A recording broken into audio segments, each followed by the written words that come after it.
The prince held a mouthful of marbles, cramming them all in at once. The doctor then handed him a book and told him to read aloud.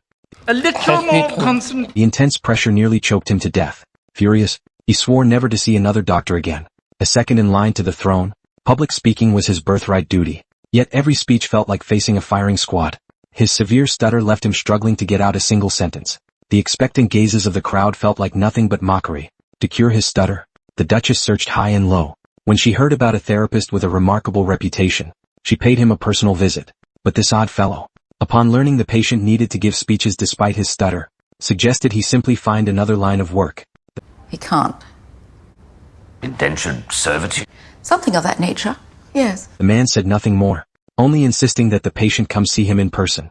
The Duchess had no choice but to reveal that this patient was none other than the famous Duke of York. The man barely blinked and still refused to budge. I'm sorry, Mrs. Johnson. My game, my turf, my rules. After his wife's persistent urging, the prince reluctantly went to seek treatment.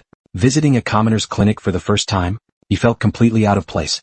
He carried himself with an air of superiority, but Logue sat casually across from him, as if there was nothing special about the situation. What the prince found even more unacceptable was that Logue addressed him by his childhood nickname. But Logue didn't see the problem. In his eyes, the Duke was just another patient. Being treated as an equal for the first time, the Duke felt a flash of anger. But determined to overcome his stutter, he swallowed his pride. Then Logue pushed further, probing into the Duke's childhood. This touched on memories he'd rather keep buried. The Duke lost his temper on the spot. Logue made him a bet, claiming he could get him to speak fluently right then and there. He put headphones on the Duke, cranked the music up to full volume, and had him read a passage from Hamlet. After just a few lines, the Duke stormed off in frustration. He felt like he'd been made a fool of, since he couldn't even hear his own voice while reading. Logue didn't try to stop him. He simply handed him the recording as a keepsake. A few days later, after King George V delivered his Christmas speech, he demanded that the Duke of York read through a script. The Duke immediately said he couldn't do it, but the old king was firm. The Duke's older brother, the first in line to the throne, was too caught up in romance and pleasure, and showed no interest in matters of state. The king needed the Duke of York to step up and shoulder more responsibility, but the harder his father pushed, the harder it became for his son to speak. Science.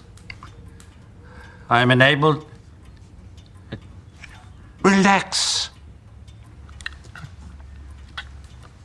Just try it. This Christmas Day. After a day of his father's harsh criticism, the Duke returned home frustrated, and happened to play the recording Logue had given him.